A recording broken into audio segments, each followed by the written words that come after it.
Hi, James. How are you? If I read all of this paper today, I will know all of the entertainment news.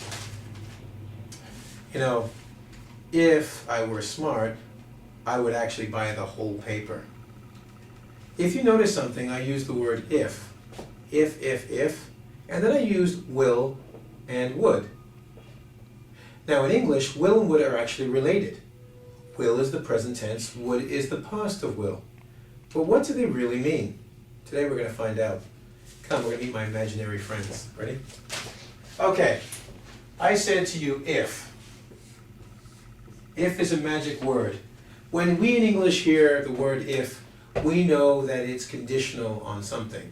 Something has to happen before something else will happen. So, if you study hard, you will learn English well. Okay? So, if with will equals conditional.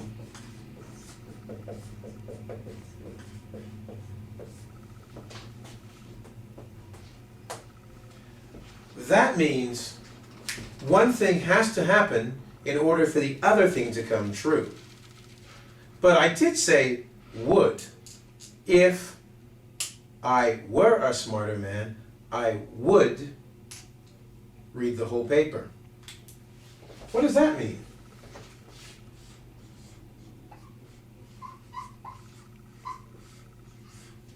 Well, this is funny. In this case, we're talking about the imaginary sense. What I'm talking about is not real. I'm just imagining it. In fact, in doing this, the verb to be takes on a different use. Let's take a look.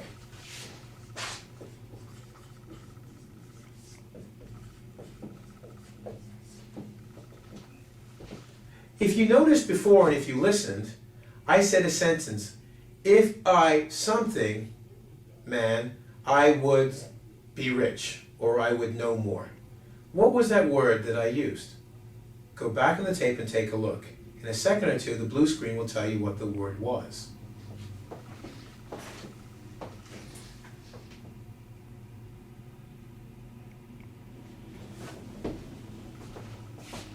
Did you figure out the word? It was were. Were. Now that's the verb to be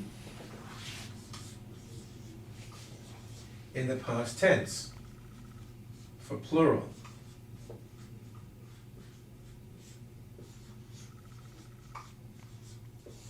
When you have if, would, and were in a sentence, it automatically becomes imaginary. Now here's the interesting part. When we use it in this sense, I, she, he, they, or we, and even you, all have were. If I were smarter, I would do this. If you were smarter, you would do this. If he were, yes, yeah, I know. If he were, not was. If he were smarter, he would do this. It's an unusual case in the English language, but it stands to tell us that what we're talking about is imaginary. You're giving advice to someone saying they're not doing this, but this is what they should do. So when you see if plus would plus were, you know it's the imaginary case. If you see if plus will, you know it's the conditional case. Let's do a couple of sentences for fun, okay? Let's say my friend Ezekiel wants to go to university. I'm very bad at spelling. Ezekiel, we're just going to put a big E, okay?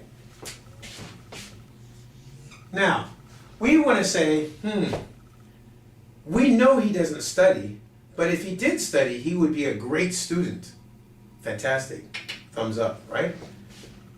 Would we say, if, we know we have to have if in both sentences, Ezekiel, okay, studied, he would be a good student, okay?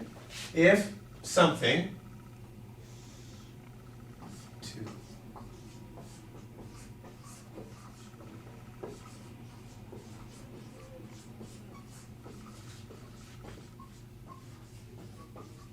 now, did you see your hints? Look carefully. It's if plus would. Do you remember what word has to go there if we have if and would? That's right. Verb to be. Right? Were. That's Ezekiel there. If Ezekiel were to study, he would be a good student. Is he a good student? No. Sorry. But if he were a good student, he would study. You have to study your English. Let's do the conditional. We'll talk about Ezekiel and the conditional. This time we're talking to him now, okay?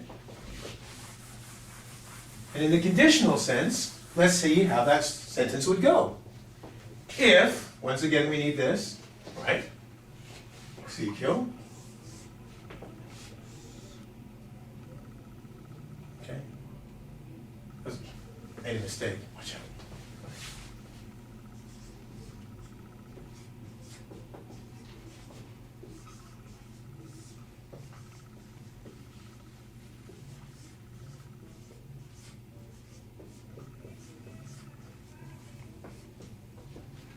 What would it be?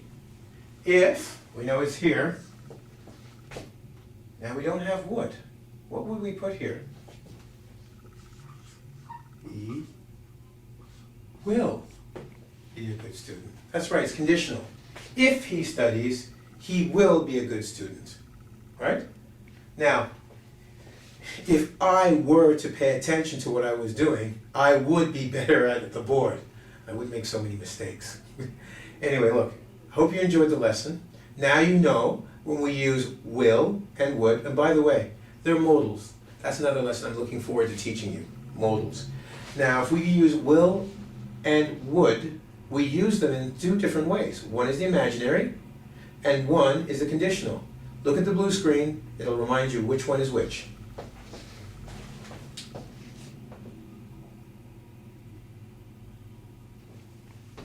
Great. You remember, right?